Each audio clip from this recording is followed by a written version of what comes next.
Welcome to the Strategies for Policing Innovation Performance Measures training.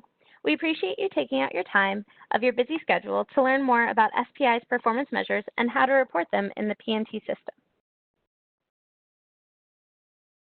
Today's content will fall into two major categories. First, we will review the importance of performance measures and how you will report them in the Performance Measurement Tool, or PMT. The second part of today's training will focus on common reporting challenges.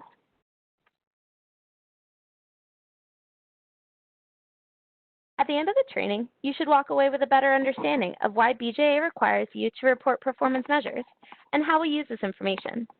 During the training, you'll get an in-depth review of SPI-specific reporting and some issues we commonly see in reporting. Section 1, Performance Measures Reporting Overview. This section of the training will provide an overview of performance measures and the reporting process. So, what exactly is the PMT? The Performance Measurement Tool is the online data collection tool for the Office of Justice Programs grant recipients.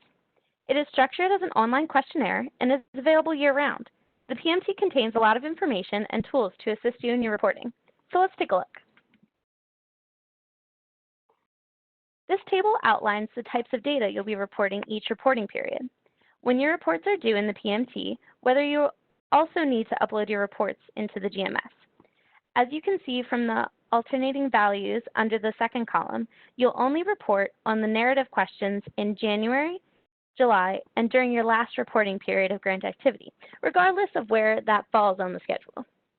The PMT is only open for data entry during the months after a reporting period closes. The PMT is accessible year-round for you to review and edit your data, generate reports, and more, but you will need to contact the PMT Help Desk to help you unlock the report as needed. The first page of each performance measure questionnaire outlines additional resources that may be helpful as you report.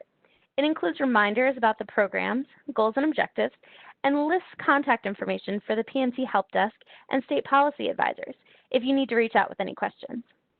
We'd like to note each program's goals and objectives as a reminder of why we are asking you to fill out this questionnaire each quarter. The measures are ultimately there to assist your progress towards the SPI program's goals.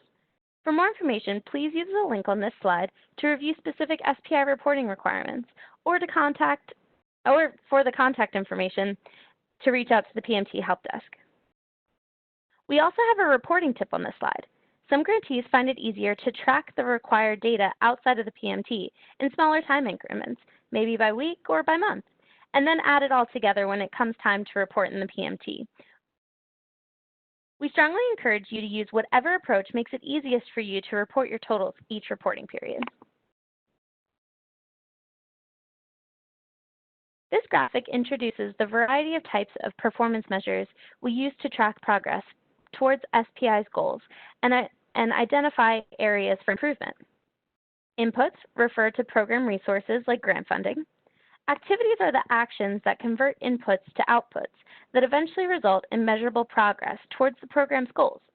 These can include things like trainings, meetings, partnership development, data analysis, and strategic initiatives like hotspot policing, focus deterrence, and other crime prevention strategies. Outputs are the countable products or services that result from these actions. Research partnerships, for example, may result in the development of new program materials or assistance with key working groups, tasks like communication programs and external audiences. Outcomes speak to longer-term program goals, like improving community safety and reducing crime.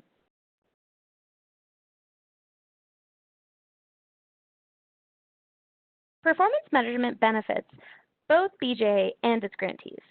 This slide focuses on performance measures, uses, and advantages for BJA, which use this information to identify areas of success and potential opportunities for improvement, track grant progress towards program goals, understand how funds are distributed, and to comply with Government Performance Results Modernization Act.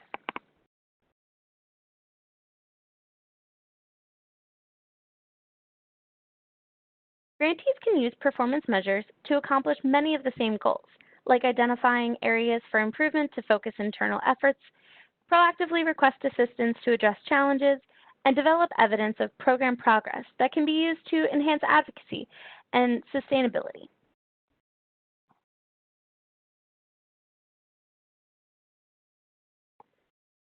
So now we're going to have a quick review.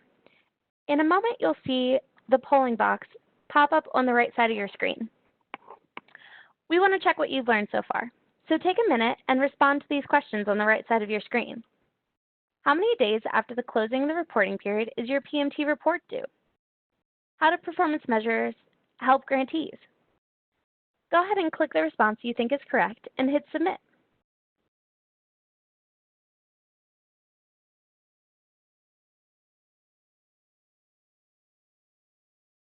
Great. Thank you so much. So the answer to number 1 is C, 30 days. And the answer to number 2 is D, all of the above. So now go ahead and respond to the following questions in the chat box on the right side of your screen. How does your organization use performance measures? Also, do you have any questions you hope this training will answer about performance measures?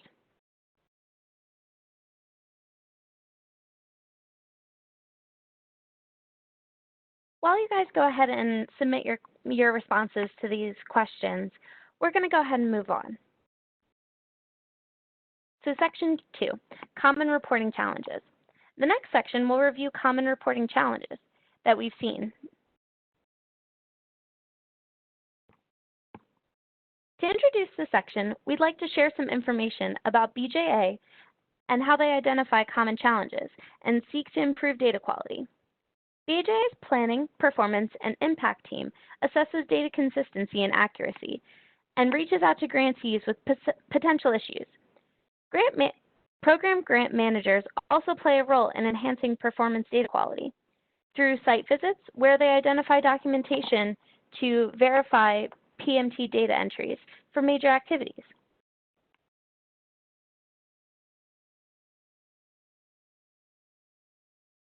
Many of the questions in SPI's performance measure questionnaire are related.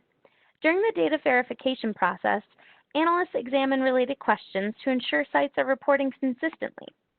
There are 2 examples of SPI's data analysis questions.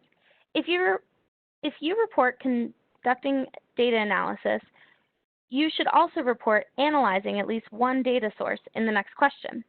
Similarly, if you tell us that your research partner analyzed data on question 22, you should be reporting the same information in question 25.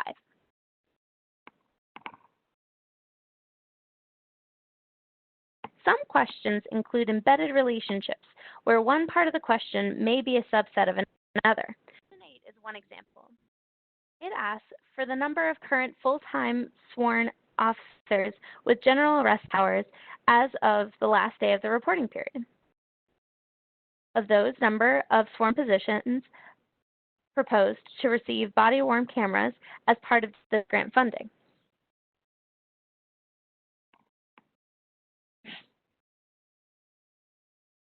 One of the reporting errors we see most frequently is missed follow-up questions. Many of the questions in SPI's performance measure questionnaire, like the 2 examples on this slide, require additional information depending on your answer to the first part of the question. During the data verification process, analysts will look at the different parts of each question to make sure that you've entered data for all relevant parts of the question.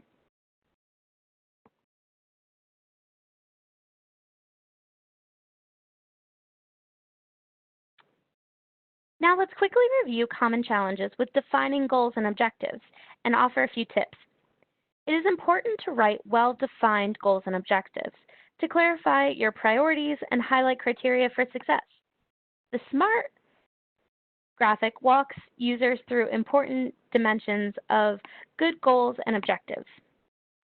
They should be specific, measurable, attainable, relevant, and time-bound.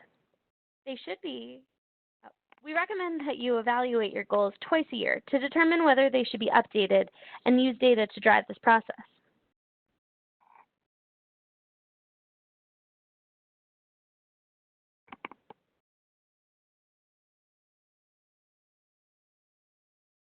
So we're coming to the end. So let's review one more time. You'll see another polling session pop up on the right side of your screen. Please answer the final 2 polling questions. Which is not a and how does BJA verify performance data? I'll give you a minute to answer the question. Great, thank you so much. So the answer to number 1 is B, assorted. And the answer to number is D, all of the above.